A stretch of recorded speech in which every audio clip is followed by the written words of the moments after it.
Materi kali ini kita akan membahas tentang asuhan keperawatan anak dengan gangguan fungsi pernafasan. Kasus yang pertama yang kita bahas adalah asma bronkial.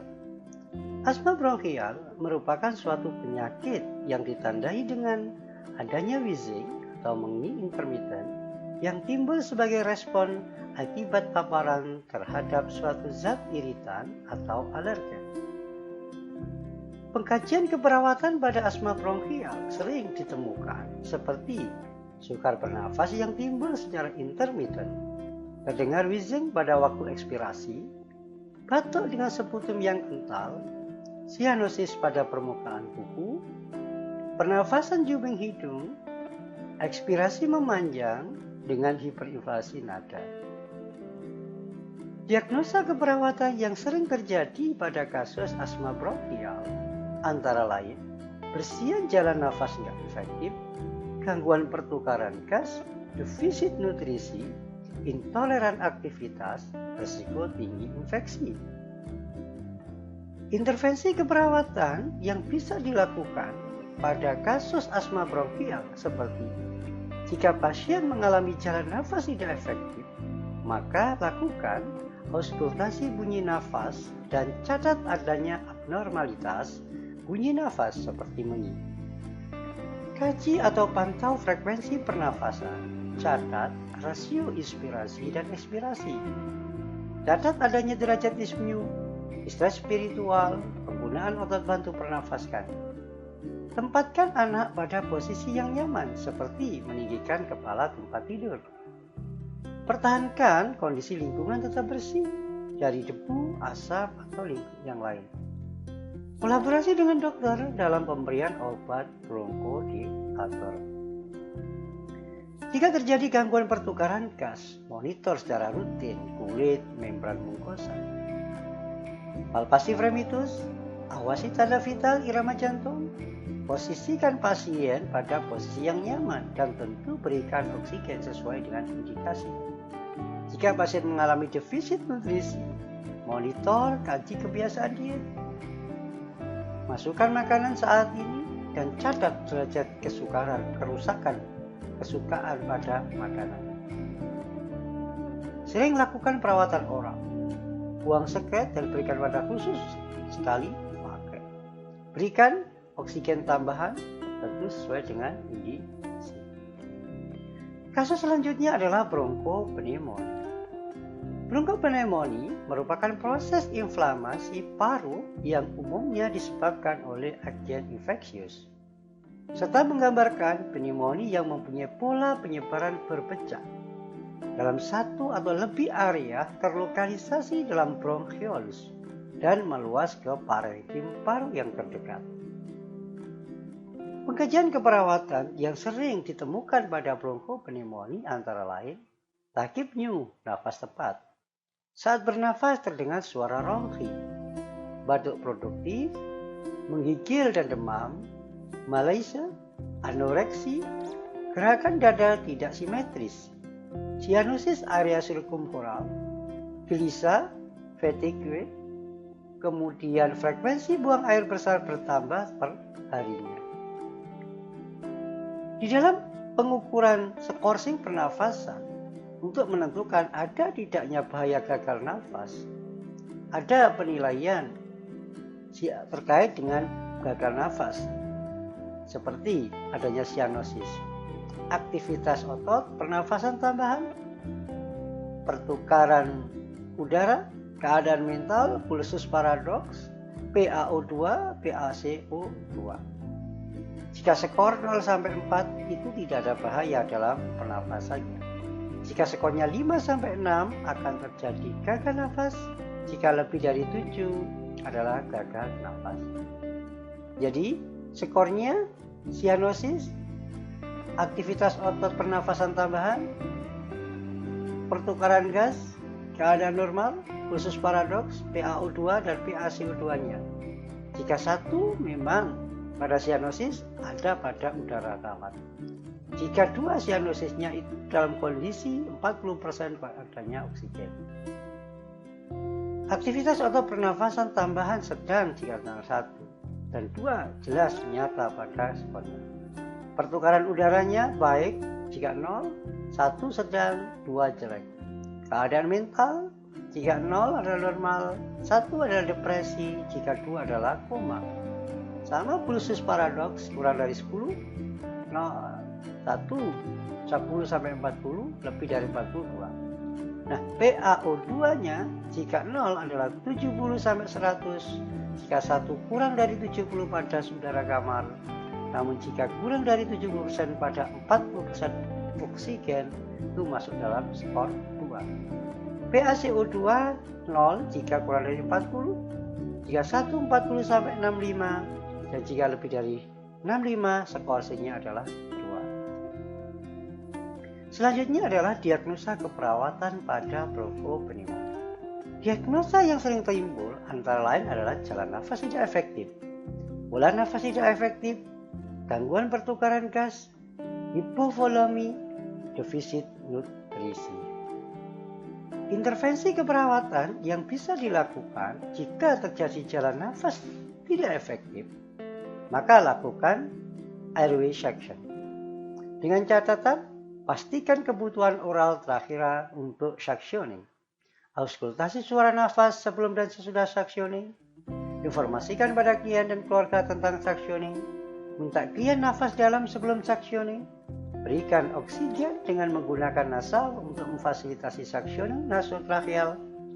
Gunakan alat yang steril setiap melakukan tindakan.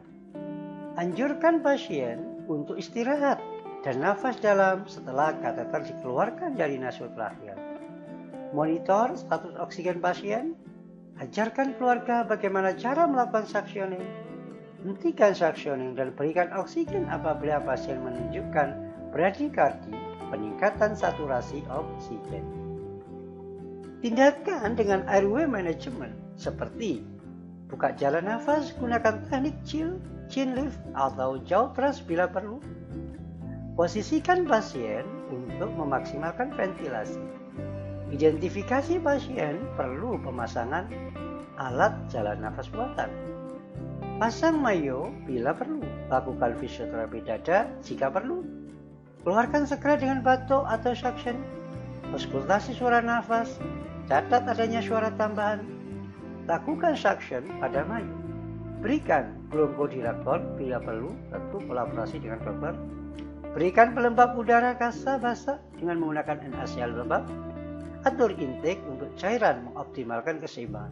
Monitor respirasi dan status oksigen. Jika pasiennya pola nafas tidak efektif, tentu bisa menggunakan airway management. Ya tentu sesuai dengan tindakan airway management. Bisa dilakukan terapi oksigen dengan catatan atau dengan cara bersihkan mulut, hidung, dan sekret pada trachea. Pertahankan jalan nafas yang paten. Atur peralatan oksigenasi, monitor aliran oksigen, pertahankan posisi pasien, observasi adanya tanda hipoventilasi, monitor adanya kecemasan pasien terhadap oksigenasi. Kemudian dilakukan monitor vital sign dengan monitor tanda vital, nadi, tekanan darah, suhu, berat badan. Catat adanya fluktuasi tekanan darah, auskultasi tekanan darah pada kedua lengan dan bandingkan. Monitor tekanan darah nadi RR sebelum dan selama aktivitas. Monitor frekuensi dan irama pernafasan. Monitor suara paru. Monitor pola pernafasan. Monitor suhu, warna, dan kelembapan kulit. Monitor adanya calcium triad, tekanan nadi yang melebar, bradikardi, peningkatan sistolik, dan identifikasi penyebab dari perubahan vital sign. Jika terjadi gangguan pertukaran gas, maka manajemennya adalah tindakan keperawatannya adalah bisa menggunakan airway management, seperti yang sudah saya sampaikan tadi. Namun juga bisa menggunakan respiratory monitoring, seperti monitor kedalaman irama pada saat respirasi. Cacat pergerakan dada, amati kesimetrisan, penggunaan alat bantu nafasnya, retraksi otot supraclavicular dan intercostal, monitor suara nafasnya, monitor pola nafasnya, catat lokasi trakeanya, monitor kelelahan otot diafragma, auskultasi suara nafasnya, catat area perubahannya, tentukan kebutuhan suction dengan mengauskultasi pada Kraklas dan Rocky pada jalan nafas, auskultasi suara paru setelah tindakan untuk mengetahui hasil. Kasus selanjutnya adalah bronkitis.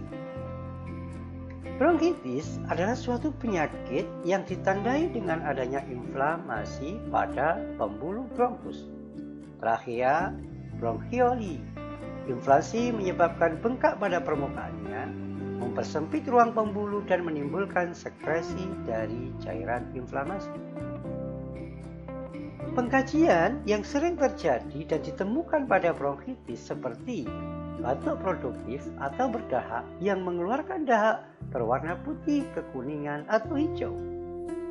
Penurunan aliran darah normal, obstruksi jalan nafas. Gejalanya telah tampak pada saat inspeksi. Sesak nafas, menimbulkan suara lendir, otot pernafasan tambahan, rongki basah kasar, dan suara nafas kasar. Diagnosa keperawatan yang sering terjadi pada kasus bronkitis seperti defisit nutrisi, jalan nafas tidak efektif, kurang hipovolemi, hipertermia. Intervensi keperawatan yang sering kita lakukan pada kasus bronkitis seperti jika terjadi kurangnya nutrisi atau defisit nutrisi, maka intervensi keperawatannya adalah pertahankan diet tinggi protein, tinggi kalori pada anak. Berikan makanan dalam jumlah sedikit dengan porsi sering dari makanan atau makanan yang disukai. Hindari susu cair dan sangat kental. Jika pasien mengalami jalan nafas tidak efektif, lakukan auskultasi paru terhadap tanda peningkatan pembengkakan jalan nafas. Kemungkinan adanya obstruksi termasuk dyspnea, tachypnea, mengi, dan kaji pengeluaran air liur.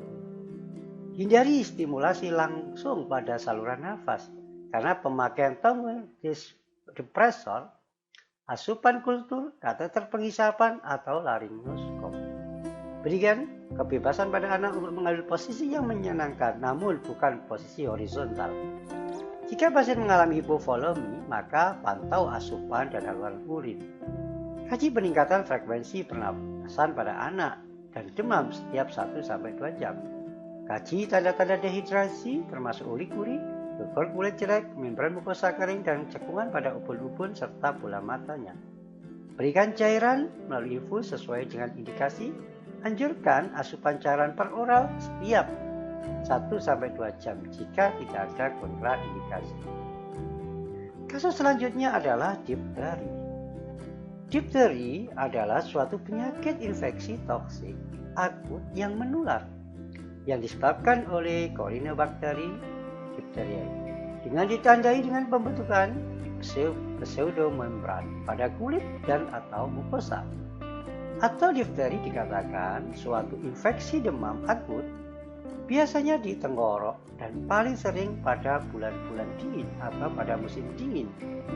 Dengan adanya imunisasi yang aktif pada anak-anak sejak dini, maka kemungkinan difteri ini bisa dicegah.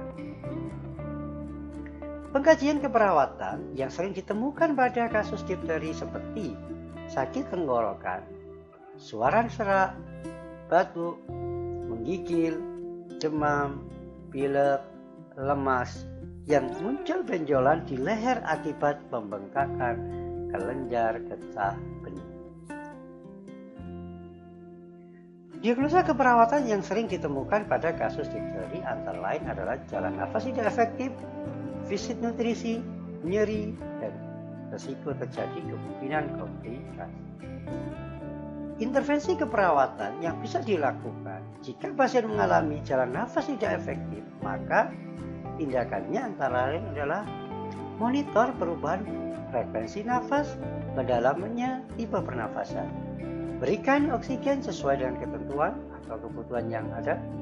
Atur posisi dengan membaringkan setengah duduk atau semi-volar. Libatkan orang tua dalam penanganan lebih lanjut. apabila terjadi sumbatan total kolaborasi dengan dokter dalam pemberian tracheostomi. Jika defisit nutrisi, maka tindakannya adalah berikan makanan sedikit sering hingga jumlah asupan tercukupi. Berikan diet dalam bentuk hangat dan sediaan lunak atau bubur. Berikan ekstra susu. Apabila anak tidak mau makan, berikan nutrisi melalui infus. Dan setelah 2-3 hari sesak berkurang, sebelum ibu suntikan coba makanan per oral. Jaga kebersihan mulut untuk menambah nafsu makan. Jika terjadi nyeri, maka berikan mainan untuk mengalihkan perasaan nyeri yang dialami. Libatkan orang tua dalam perawatan anak. Apabila nyeri pada daerah menelan, berikan kompres hangat pada daerah tersebut. Latihan teknik relaksasi untuk mengurangi nyeri. Apabila anak mampu melakukannya, kolaborasi dengan dokter dalam pemberian analgesik sekaligus dengan antibiotik. Monitor perubahan nyeri dan tanda vital. Kasus selanjutnya adalah TB paru. TB paru atau dikenal dengan tuberkulosis adalah penyakit akibat kuman Mycobacterium tuberculosis sistemis, sehingga dapat mengenai semua organ tubuh dengan lokasi terbanyak di paru-paru yang biasanya merupakan lokasi infeksi primer. Pengkajian yang sering ditemukan pada kasus TB paru pada anak antara lain adalah batuk lama yang tidak kunjung sembuh, biasanya hingga lebih dari 3 minggu. Demam hingga lebih dari 2 minggu. Batuk darah, berat badan tidak kunjung bertambah, kehilangan nafsu makan, tubuh lemah, sesak nafas, berkeringat di malam hari. Diagnosa keperawatan yang sering terjadi pada kasus TB paru antara lain adalah gangguan pertukaran gas, defisit pengetahuan, risiko gangguan peran, jalan nafas tidak efektif, dan terkait dengan hipo atau defisit nutrisi. Intervensi keperawatan pada kasus TB paru jika pasiennya mengalami gangguan pertukaran gas, maka berikan oksigen tentu dengan humidifier bagi anak dengan gips. Tinggikan bagian kepala, tempat tidur, berikan kolaborasi dengan dokter dalam pemberian obat ekspektoran sesuai dengan indikasi.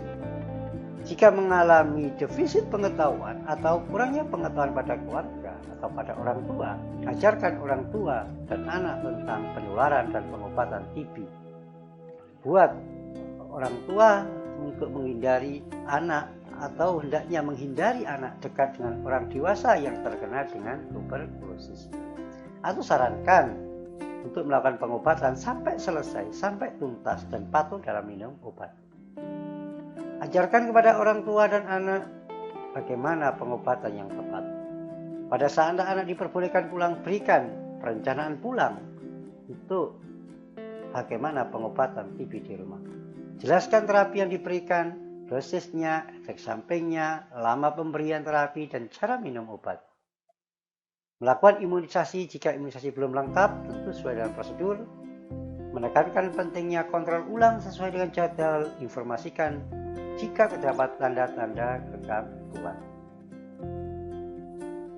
Jika terjadi masalah ketidakpatuhan, kaji seberapa besar tingkat pengetahuan. Ajarkan orang tua dan anak tentang program pengobatan dan alasan menjalani pengobatan.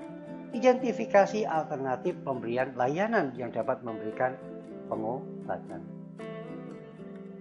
Kasus selanjutnya yang harus kita bahas adalah asfiksia. Merupakan keadaan di mana bayi tidak dapat bernafas secara spontan dan teratur segera setelah lahir. Keadaan tersebut dapat disertai dengan adanya hipoksi, hiperkapnia, dan sampai ke asidosis. Keadaan asfiksi ini dapat terjadi karena kurangnya kemampuan fungsi organ bayi seperti pengembangan paru-paru. Pengkajian keperawatan yang sering ditemukan pada kasus asfiksia adalah kulit tanpa pucat atau kebiruan seperti sianosis. Kesulitan bernafas yang dapat menyebabkan gejala seperti pernafasan cuping hidung atau pernafasan perut. Otot lemah, detak jantung yang lambat. Diagnosa keperawatan yang terjadi dan sering muncul pada kasus asfiksi adalah gangguan pertukaran gas, penurunan kardiak output, intoleran aktivitas, gangguan perfusi jaringan, dan risiko infeksi. Intervensi keperawatan pada kasus asfiksi. Jika pasien mengalami gangguan pertukaran gas, lakukan monitor gas darahnya, kaji denyut nadinya, melakukan monitoring sistem jantung paru dengan melakukan resusitasi, berikan oksigen yang adekuat. Jika terjadi penurunan kardiak output, monitor jantung parunya, mengkaji tanda vital, monitor perfusi jaringan tiap 2-4 jam, monitor denyut nadinya, monitor intake dan outputnya, serta melakukan kolaborasi dalam pemberian vasodilator. Jika terjadi intoleran aktivitas, maka sediakan stimulus lingkungan yang minimal. Menjadikan monitoring jantungnya, mengurangi sentuhan atau simulasi. Kemudian monitor tanda vital, lakukan kolaborasi dalam pemberian analgesik atau sesuai dengan indikasi. Berikan posisi yang nyaman, sediakan bantal tempat tidur yang nyaman. Nah, jika terjadi asfiksi, dapat dilakukan resusitasi untuk memastikan agar terbukanya jalan nafas. Caranya adalah letakkan bayi pada posisi yang benar. Letakkan bayi secara telentang atau miring dengan leher agak ekstensi dan tengadah. Perhatikan leher bayi agar tidak mengalami ekstensi yang berlebihan atau kurang. Ekstensi karena keduanya akan menyebabkan udara yang masuk ke paru-paru terhalang. Letakkan selimut atau handuk yang digulung di bawah bahu sehingga terangkat 2-3 cm di atas matras. Apabila cairan atau lendir terdapat bar dalam mulut, sebaiknya kepala bayi dimiringkan supaya lendir berkumpul di mulut, tidak berkumpul di faring di bagian belakang, sehingga mudah disingkirkan. Membersihkan jalan nafas. Apabila air ketuban tidak bercampur dengan mekonium, hisap cairan dari mulut dan hidung. Mulut dilakukan dengan lebih dahulu, kemudian hidung. Apabila air ketuban tercampur mekonium, hanya hisap cairan dari trachea, sebaiknya menggunakan alat pipa intratracheal. Urutan kedua metode membuka jalan nafas ini bisa dibalik penghisapan terlebih dahulu, baru meletakkan bayi dalam posisi yang benar. Pembersihan jalan nafas pada semua bayi yang sudah mengeluarkan mekonium. Segera setelah lahir atau sebelum bayi baru dilahirkan. Dilakukan dengan menggunakan kateter penghisap dengan nomor 10 atau lebih. Cara pembersihannya dengan menghisap mulut, faring, dan hidung. Jika pasien asfiksi, maka perlu dicegah untuk jangan sampai terjadi kehilangan suhu tubuh atau bisa menyebabkan panas. Caranya dengan meletakkan bayi terlentang di bawah pemancar panas atau infrawarmer dengan temperatur suhu antara 34 derajat Celcius untuk bayi preterm 35 derajat Celcius. Tubuh dan kepala bayi dikeringkan dengan menggunakan handuk dan selimut hangat. Keuntungannya adalah bayi bersih dari air ketuban, mencegah kehilangan suhu tubuh melalui evaporasi, serta dapat pula sebagai pemberian rangsangan taktik yang dapat menimbulkan atau mempertahankan pernafasan. Untuk bayi sangat kecil, berat badan kurang dari 1.500 gram, dan apabila suhu ruangan sangat dingin, dianjurkan menutup bayi dengan selai plastik tipis yang tembus pandang. Kemudian berikan ventilasi tekanan positif. Ini jika terjadi kemungkinan pada pasien asfiksi. Untuk apa? Untuk membantu bayi baru lahir untuk memulai pernapasan. Metodenya adalah pastikan bayi diletakkan pada posisi yang benar. Agar ventilasi tekanan positif efektif, kecepatan mempompa atau kecepatan ventilasi dan tekanan ventilasi harus sesuai. Kecepatan ventilasi sebaiknya 40 sampai 60 kali per menit. Tekanan ventilasi yang dibutuhkan sebagai berikut. Nafas pertama Setelah lahir butuh 30 sampai 40 cm H2O. Setelah nafas pertama membutuhkan 15 sampai 20 cm H2O. Bayi dengan kondisi atau penyakit paru yang berakibat turunnya compliance membutuhkan 20 sampai 40 cm H2O. Tekanan ventilasi hanya dapat diukur apabila digunakan balon yang mempunyai pengukur tekanan. Observasi gerak dada pasien atau gerak dada bayi. Adanya gerakan dada bayi naik turun merupakan bukti bahwa sungkup terpasang dengan baik dan paru mengembang. Bayi seperti menarik nafas dangkal. Apabila dada bergerak maksimum, bayi seperti menarik nafas panjang menunjukkan paru-paru terlalu mengembang, yang berarti tekanan diberikan terlalu tinggi. Hal ini bisa menyebabkan pneumotoraks. Selanjutnya adalah observasi gerak perut bayi. Gerak perut bayi tidak dapat dipakai sebagai pedoman ventilasi yang efektif.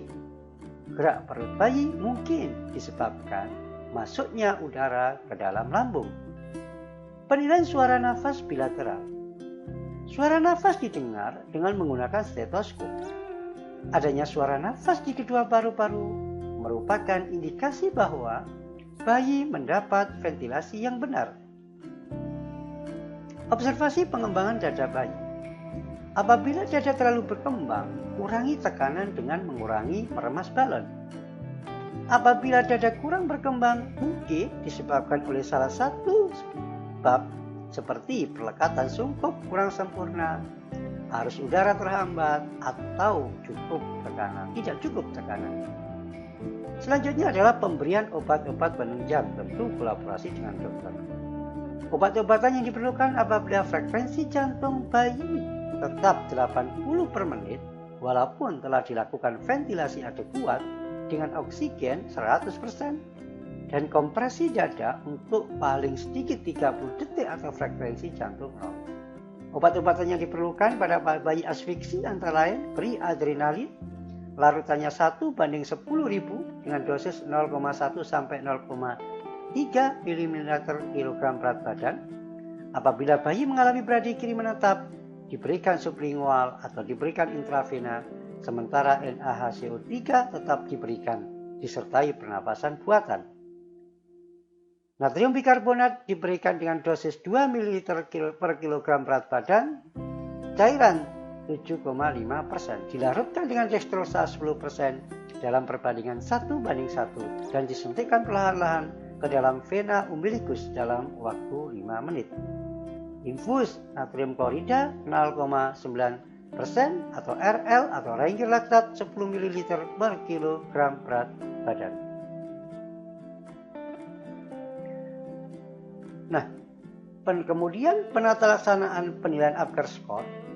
Apgar score menit pertama adalah antara 0 sampai 3. Maka jaga agar bayi tidak kedinginan sebab dapat menimbulkan hipotermi dengan segala akibatnya.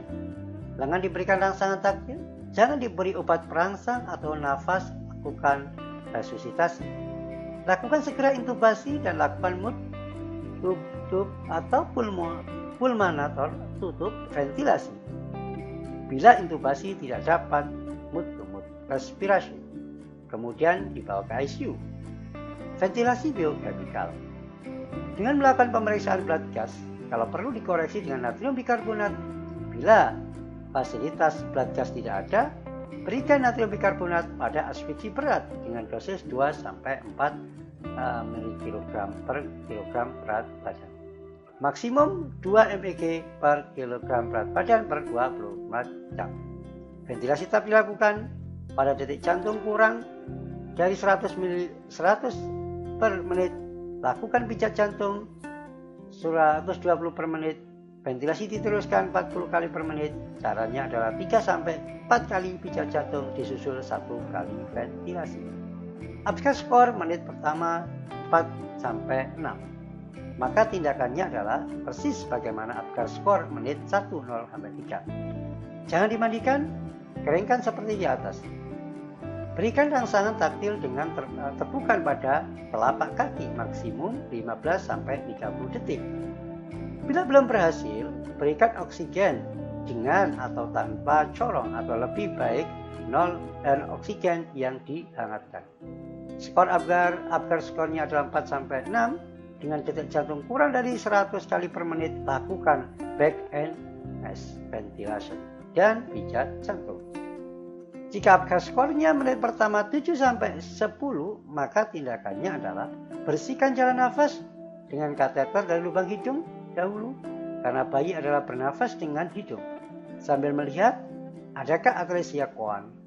Kemudian mulut jangan terlalu dalam, hanya sampai vasofaring, kecuali pada bayi asfiksi dengan ketuban mengandung mekonium. Suction dilakukan dari mulut kemudian hidung karena untuk menghindari aspirasi paru.